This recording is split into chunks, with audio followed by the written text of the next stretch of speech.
Welcome to plant sapiens. ഇന്നത്തെ ക്ലാസ്സിൽ നമ്മൾ എടുക്കുന്നത് പെരിപാട്രിക് സ്പീസിയേഷൻ ആണ് കേട്ടോ. അപ്പോൾ കഴിഞ്ഞ ക്ലാസ്സിൽ പാരാപാട്രിക് സ്പീസിയേഷൻ എന്താണെന്ന് ഡീറ്റെയിൽഡ് ആയിട്ട് ഡിസ്കസ് ചെയ്തിട്ടുണ്ട്. അതിന് കുറേ മുന്നേ ഉള്ള ക്ലാസ്സിലായിട്ടാണ് സിംപാട്രിക് ആൻഡ് അലോപാട്രിക് സ്പീസിയേഷൻ പറഞ്ഞിട്ടുള്ളത്. അതിന്റെ ആ ഒരു ലിങ്ക് ഡിസ്ക്രിപ്ഷൻ ബോക്സിൽ ഞാൻ കഴിഞ്ഞ ക്ലാസ്സിൽ കൊടുത്തിട്ടുണ്ടായിരുന്നു. അപ്പം ഈ ക്ലാസ്സിൽ വേണമെങ്കിലും ആ ഒന്ന് ഡിസ്ക്രിപ്ഷൻ ബോക്സിൽ ഞാൻ കൊടുത്തേക്കാം. അപ്പം നേരെ നമുക്ക് ക്ലാസ്സിലോട്ട് പോകാം. എന്താണ് പെരിപാട്രിക് സ്പീസിയേഷൻ, അത് കാണുന്ന എക്സാമ്പിൾസും കൂടിയാണ് ഈ ഒരു ക്ലാസ്സിൽ ഡിസ്കസ് ചെയ്തിട്ടുള്ളത്. ഡീറ്റെയിൽഡ് ആയിട്ട് വെരി ഷോർട്ട് ആയിട്ട് അത്രയും സിമ്പിൾ ആയിട്ടാണ് ഈ ഒരു ക്ലാസ് എക്സ്പ്ലെയിൻ ചെയ്തിട്ടുള്ളത്. അതിനു മുന്നേ ആദ്യമായിട്ടാണ് എൻ്റെ ചാനൽ കാണുന്നെങ്കിൽ ചാനൽ ഒന്ന് സബ്സ്ക്രൈബ് ചെയ്യാൻ മറക്കരുത്. ഇഷ്ടപ്പെട്ടെങ്കിൽ ലൈക്ക് ചെയ്യുക, കമന്റ് ചെയ്യുക, ദെൻ നിങ്ങളുടെ ഫ്രണ്ട്സിനും കൂടി ഒന്ന് ഷെയർ ചെയ്ത് കൊടുത്തേക്കാം. അപ്പം എന്താണ് പെരിപാട്രിക് സ്പീസിയേഷൻ? ഞാൻ പാരാപാട്രിക് സ്പീസിയേഷൻ പറയുമ്പോൾ ഒരു ടേം പറഞ്ഞായിരുന്നു. ഒരു പോപ്പുലേഷന്റെ എഡ്ജിൽ നടക്കുന്ന ഒരു ടൈപ്പ് സ്പീസിയേഷൻ ആണ് പാരാ ആൻഡ് പെരിപാട്രിക് സ്പീസിയേഷൻ എന്ന് പറയുന്നത്. പക്ഷെ പാരാപാട്രിക്കിന്റെ പ്രത്യേകത എന്താണെന്ന് വെച്ചാൽ ആ ഒരു പുതിയ സ്പീസിയേഷൻ ഇവിടെ ഉണ്ടായി കഴിഞ്ഞാൽ ആ സ്പീസിയേഷൻ ഉണ്ടാകുമ്പോഴും അത് ഓൾറെഡി ഒറിജിനൽ പോപ്പുലേഷനുമായിട്ട് കണക്ട് തന്നെയാണ്. ചെറിയ രീതിയിലുള്ള ജീൻ ട്രാൻസ്ഫർ ഒക്കെ അവിടെ നടക്കുന്നുണ്ടായിരുന്നു ഏതില് കഴിഞ്ഞ ക്ലാസ്സിൽ എടുത്ത പാരാപാട്രിക് സ്പീസിയേഷൻ. പക്ഷേ പെരിപാട്രിക് സ്പീസിയേഷൻ അങ്ങനെയല്ല. ഇതിന്റെ നേരെ ഓപ്പോസിറ്റ്, അതായത് ഒരു സ്പീഷീസിന്റെ പോപ്പുലേഷന്റെ എഡ്ജിൽ തന്നെയാണ് നടക്കുന്നത്.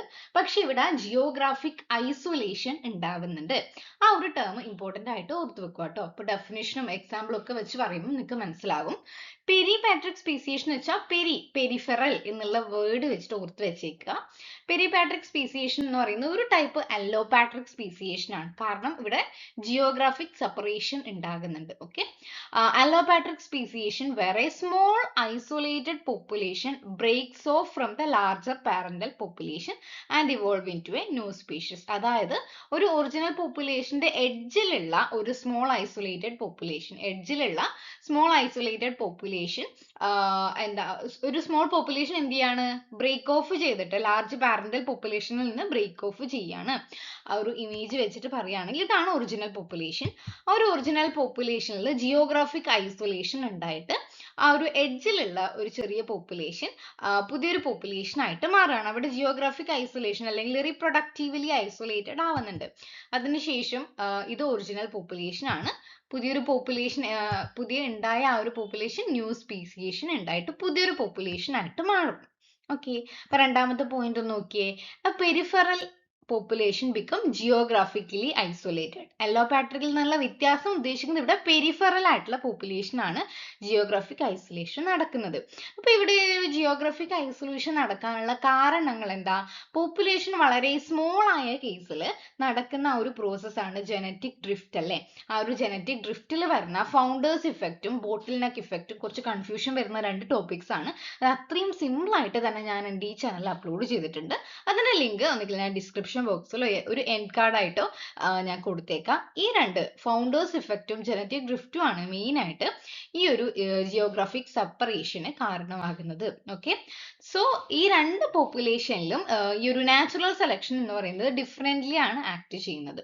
അപ്പൊ കുറേ ടൈം കഴിഞ്ഞു കഴിഞ്ഞാൽ ഐസൊലേറ്റ് ചെയ്തിട്ടുള്ള പോപ്പുലേഷൻ റീപ്രൊഡക്റ്റീവ്ലി ഐസൊലേറ്റഡ് ആയിട്ട് പുതിയ ഒരു ഒറിജിനൽ പോപ്പുലേഷൻ ഉണ്ടാകുന്നുണ്ട്. ഇതാണ് പെരിപാട്രിക് സ്പീസിയേഷൻ എന്ന് സിമ്പിൾ ആയിട്ടുള്ള ഒരു ഡെഫിനിഷൻ. അതിലുള്ള മെയിൻ കീ പോയിന്റ് നോക്കുകയാണെങ്കിൽ ഒന്നെന്ന് പറയുന്നത് edge of the species range. അതായത് ഒരു പോപ്പുലേഷന്റെ എഡ്ജിലാണ് നടക്കുന്നത്. ഒരു സ്മോൾ പോപ്പുലേഷൻ സൈസ് ആണ്. ഓക്കെ, ഒരു സ്മോൾ പോപ്പുലേഷൻ സൈസിലാണ് മാറ്റം വരുന്നത്. ഇവിടെ സ്ട്രോങ് ഫൗണ്ടർ ഇഫക്റ്റ് കാണുന്നുണ്ട്. എന്താണ് ഫൗണ്ടർ ഇഫക്റ്റ് എന്ന് മനസ്സിലാക്കുക ആ ഒരു വീഡിയോ കണ്ടിട്ട്. ദെൻ റാപ്പിഡ് ആയിട്ടുള്ള ജനറ്റിക് ഡൈവേർജൻസ്. ഇവിടെ ആ ഒരു ജീൻ പൂൾ അല്ലെങ്കിൽ ജീന്റെ ആ ഒരു ഫ്ലോ ഇവിടെ നടക്കുന്നില്ല കേട്ടോ. റീപ്രൊഡക്റ്റീവ്ലി ഐസൊലേറ്റഡ് ആയിട്ട് എക്സ്ട്രീംലി ഒരു പുതിയൊരു സ്പീഷീസ് ആയിട്ടാണ് പെരിപാട്രിക് സ്പീസിയേഷനിൽ നടക്കുന്നത്. ഓക്കെ, അപ്പൊ ഇത്രയാണ് എന്താണ് പെരിപാട്രിക് സ്പീസിയേഷൻ എന്നുള്ളത്. ഇനി അതിന്റെ കുറച്ച് എക്സാമ്പിൾസും കൂടി നമുക്ക് നോക്കാം. അതിൽ ഒന്നാമത്തതാണ് ഡാർവിൻസ് ഫിഞ്ചസ്. നമ്മൾ ഗാലപ്പഗോസ് ഐലൻഡിൽ ഡാർവിൻസ് ഫിഞ്ചസ് പഠിച്ചിട്ടുണ്ട് അല്ലേ. അതായത് അവിടെ ഒരു പുതിയൊരു ഐലൻഡ്, ആ ഒരു ഐലൻഡിൽ ഒരു ജിയോഗ്രാഫിക് സെപ്പറേഷൻ വന്നപ്പോൾ ഒരു സ്മോൾ ഗ്രൂപ്പ് ഓഫ് ഫിഞ്ചസ് എന്ത് ചെയ്തു, പുതിയൊരു ഐലൻഡിൽ മെയിൻലാൻഡ് പോപ്പുലേഷനിൽ നിന്ന് സെപ്പറേറ്റ് ചെയ്തിട്ട് പുതിയൊരു ഐലൻഡിലേക്ക് വന്നുല്ലോ. അപ്പൊ അതിന് കാരണം ഫൗണ്ടേഴ്സ് എഫക്റ്റ് അവിടെ ഉണ്ടായിട്ടുണ്ട്. ദെൻ ആ ഒരു ഐലൻഡിൽ എത്തിയിട്ടുള്ള ബേർഡ്സ് എന്ത് ചെയ്യും, ആ ഓരോ ഫുഡ് ഹാബിറ്റ് ബേസ് ചെയ്തിട്ട് പല ഡിസ്റ്റിങ്ക്റ്റ് സ്പീഷ്യസും ആകും. അതായത് ചിലത് നമ്മൾ കുറേ ടൈപ്പ് ഗാലപ്പഗോസിന്റെ പഠിച്ചിട്ടുണ്ട് അല്ലേ? ചിലത് എന്താ വിത്ത് തിന്നുന്ന സീഡ്സ് തിന്നുന്നതായിരിക്കും, ചിലത് ഇൻസെക്ട്സിനെ കഴിക്കുന്ന ആൾക്കാരായിരിക്കും, ചിലത് മരക്കൊമ്പില്, ചിലത് കാക്ടസ് ഭക്ഷിക്കുന്ന ആൾക്കാർ. അങ്ങനെ ഓരോ രീതിയിലും ഫീഡിങ് ഹാബിറ്റ് മാറുന്നതിനനുസരിച്ച് അവയുടെ ബീക്കിന്റെ സ്ട്രക്ചറും മാറുന്നുണ്ട്. അപ്പൊ അങ്ങനെ പുതിയ പോപ്പുലേഷൻ സ്പീസിയേഷൻസ് ഉണ്ടായിട്ടുണ്ട്. അതാണ് ഒന്നാമത്തെ എക്സാമ്പിൾ. രണ്ടാമത്തേത് ഹവായിയൻ ഡ്രോസോഫില അല്ലെങ്കിൽ ഫ്രൂട്ട് ഫ്ലൈ ആണ്. ഇതാണ് രണ്ടാമത്തെ പിക്ചർ. അതായത് വോൾക്കാനിക് ഐലൻഡ്സ്, അത് വോൾക്കാനിക് എറപ്ഷന്റെ ആ ഒരു കേസിൽ പുതിയൊരു വോൾക്കാനിക് ഐലൻഡ് ഉണ്ടായി. അപ്പൊ ഐലൻഡിൽ അകപ്പെട്ട് ഐസൊലേറ്റ് ചെയ്ത് പോയിട്ടുള്ള ഈ ഒരു ഡ്രോസോഫിലേക്ക് പുതിയ റാപ്പിഡ് ഡൈവേഴ്സിഫിക്കേഷൻ നടന്നിട്ട് പുതിയ ഹൺഡ്രഡ്സ് ഓഫ് സ്പീഷീസ് ഉണ്ടായി. അപ്പൊ അവിടെ സ്ട്രോങ് ആയിട്ടുള്ള ഒരു ജനറ്റിക് ഡ്രിഫ്റ്റും ഐസൊലേഷനും ആണ് നടന്നത്. ദെൻ നെക്സ്റ്റ് ആണ് പോളാർ ബിയറിന്റെ എവല്യൂഷൻ. അതായത് ബ്രൗൺ ബിയേഴ്സ് ആയിരുന്നു ആദ്യം ബ്രൗൺ ബിയർ സാധാരണ റീജിയനിൽ കാണുന്ന ആ ഒരു ബ്രൗൺ ബിയർ എന്ത് ചെയ്യും, അതിലുള്ള ഒരു സ്മോൾ പോപ്പുലേഷൻ എന്ന് പറയുന്നത് ആർട്ടിക് റീജിയനിലേക്ക്, അതായത് മഞ്ഞുള്ള പ്രദേശങ്ങളിലേക്ക് ഐസൊലേറ്റഡ് ആയിട്ട് പോയി. അപ്പൊ കോൾഡ് ക്ലൈമറ്റിലും അല്ലെങ്കിൽ സീ ഐസ് ഹണ്ടിങ്ങിനും ഒക്കെ അഡാപ്റ്റ് ചെയ്യാൻ വേണ്ടിയിട്ടുള്ള ക്യാരക്ടേഴ്സ് അവയിൽ ഇവോൾവ് ചെയ്ത് വന്നിട്ട് പോളാർ ബിയർ ആയിട്ട് അവർ കൺവേർട്ട് ചെയ്തു. ബ്രൗൺ ബിയർ ആണ് പോളാർ ബിയർ ആയിട്ട് കൺവേർട്ട് ചെയ്തത്. ദെൻ ലാസ്റ്റ് വൺ ആണ് ഐലൻഡ് ലിസാർഡ്. അനോലിയസ് സ്പീഷീസിൽ വരുന്ന ഐലൻഡ് ലിസാർഡ് എന്ന് പറയുമ്പോൾ അതായത് ചെറിയൊരു പോപ്പുലേഷൻ തൊട്ടടുത്തുള്ള ഒരു ഐലൻഡിലേക്ക് ഡിസ്പേഴ്സ് ചെയ്തു. അപ്പൊ അവിടെയുള്ള ഇക്കോളജിക്കൽ കണ്ടീഷൻ ബേസ് ചെയ്തിട്ട് അവിടെയുള്ള മാറ്റങ്ങൾ ഉണ്ടായി.